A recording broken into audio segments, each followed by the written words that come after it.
캐나다 뉴브런즈 윅즈 미라미치에서 50년 동안 식료품 가게를 운영했던 애니. 연중 무휴에 항상 성실하고 사람들에게 친절한 미소로 대했던 그녀를 지역 사람들은 모두의 할머니라고 부르며 좋아했습니다. 그녀와 친해 가게 윗집에 살았던 시누이 니나는 가게 일을 돕고는 했죠. 시누이와도 허물없이 잘 지낼 정도로 그녀는 좋은 사람이었습니다. 그런 그녀에게 비극이 닥친 것은 1989년 5월 29일 새벽. 이날 늦은 술자리를 마치고 인근을 지나가던 행인은 애니의 가게 건물에서 연기가 피어오르는 것을 보고 신고했습니다.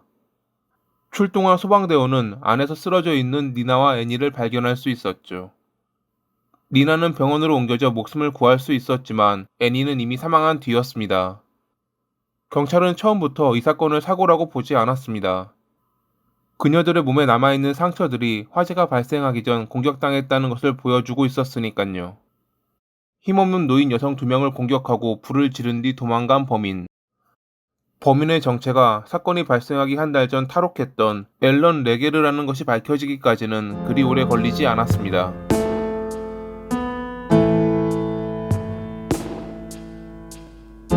1948년 2월 13일에 캐나다 미라미치 채텀의 가난한 동네에서 태어난 앨런은 미혼모인 어머니 밑에서 형과 함께 자랐습니다.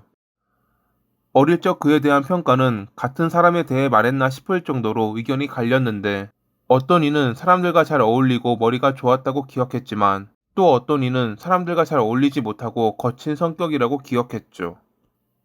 그는 자기가 맘에 드는 사람에게는 잘 대해줬지만 그렇지 않은 사람에게는 매몰차게 대하는 경우가 많았기에 그랬을 것입니다.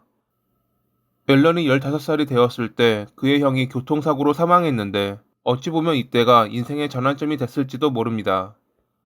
형을 아꼈던 어머니가 그를 볼 때마다 죽은 게 너였어야 했는데 라고 말했거든요.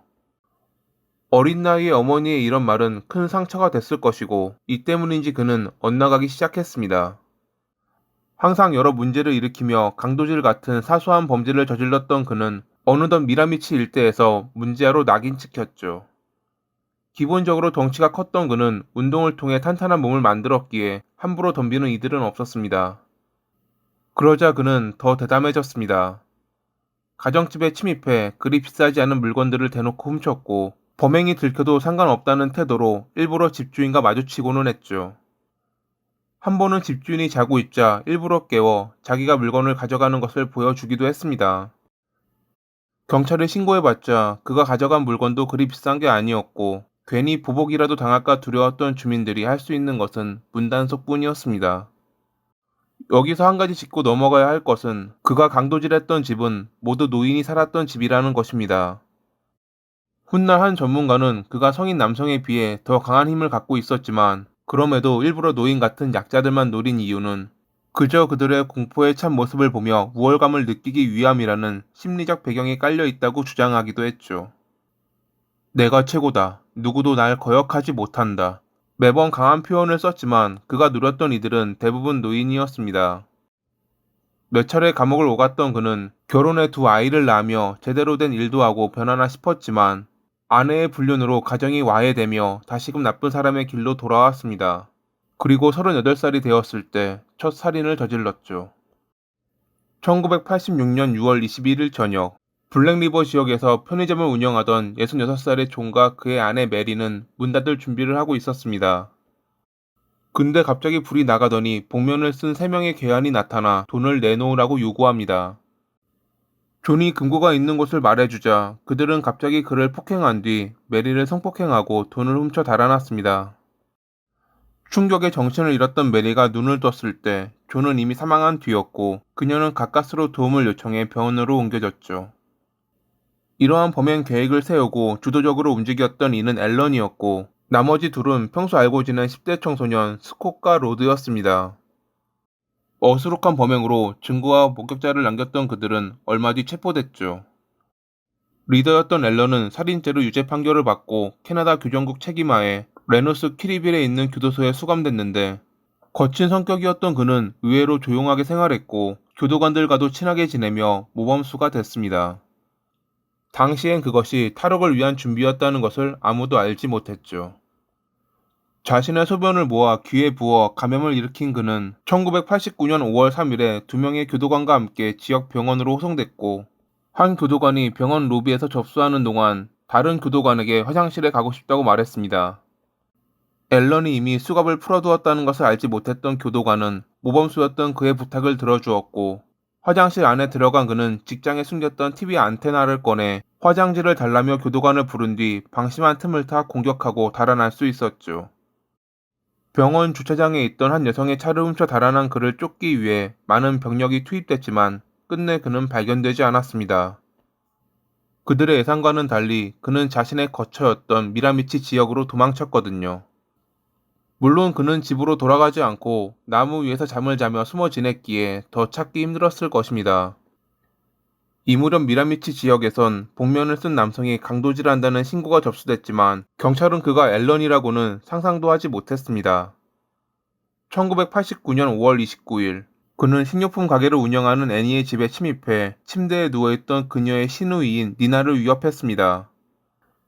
복면을 쓰고 시끄럽게 굴지 않으면 볼일만 보고 나가겠다라고 말한 그는 돈을 내놓으라고 요구했지만 당신은 가게의 돈을 모두 은행에 맡겼을 때, 그러자 그는 거짓말하지 말라고 화를 내며 너희 부자들은 뭐든 마음대로 할 수 있다고 생각하지? 라고 말했고, 지금 가진 돈이 지갑에 있는 $60가 전부라는 그녀에게 더 화가 났는지 성폭행한 뒤 정신을 잃을 때까지 목을 압박하고 방을 떠났습니다.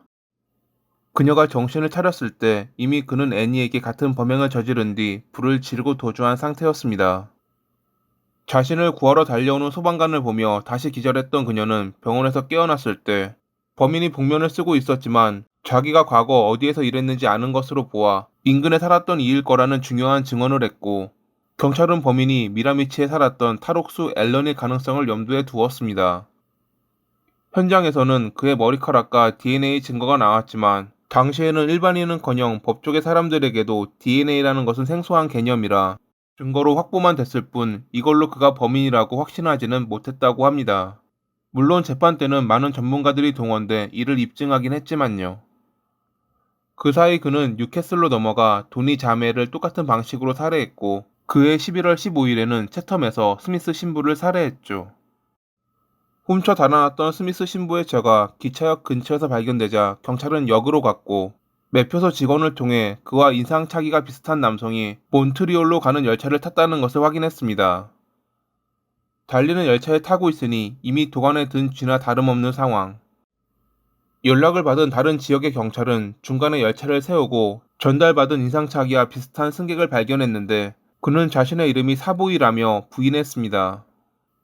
앨런이 오른팔에 문신이 있다는 내용도 있었기에 확인했지만 그는 아무것도 없어 결국 풀어주었죠. 하지만 실은 그가 앨런이 맞았습니다. 문신도 있었고요. 문신은 오른팔이 아닌 왼팔에 있었는데 실수로 잘못 전달된 것입니다. 그렇게 몬트리올에 무사히 도착한 그는 훔쳤던 보석들을 팔아 현금을 마련했고 자유를 만끽했습니다. 그해 11월 23일, 택시를 탄 그는 멀리 떨어진 지역인 멍크턴까지 운전하라고 기사를 위협했는데 택시기사는 말을 따르는 척하다 도중에 몸싸움을 벌였지만 차가 도랑에 빠지며 밖으로 나온 사이 총을 들이민 그에게 손을 들었습니다. 앨런은 그를 인질로 잡고 지나가던 한 차량에 도움을 청했는데 그가 세운 차를 운전했던 이는 당시 비번이었던 경찰관 미셸이었습니다. 차에 오르자마자 총으로 위협하며 멍크턴으로 갈 것을 고집한 그에게 그녀는 기름이 떨어졌다는 핑계로 주유소에 들렀고, 그가 차 열쇠를 갖고 계산하러 가게로 들어간 틈을 타 숨겨둔 보조 열쇠로 시동을 걸고 도망쳐 도움을 청하는 기지를 발휘했습니다. 그들이 도망가자 앨런은 마침 주유소로 들어온 트럭 기사를 위협해 트럭을 타고 도주했지만 결국 고속도로에서 경찰에 의해 체포되고 말았죠. 탈옥죄와 더불어 4건의 살인죄까지 추가된 그는 25년 뒤 가석방 가능한 종신형을 선고받았는데 2020년 8월과 2021년 1월에 가석방 신청을 했지만 기각. 지금도 최고 보안시설 중 하나인 에드먼턴 교도소에 수감되어 있습니다.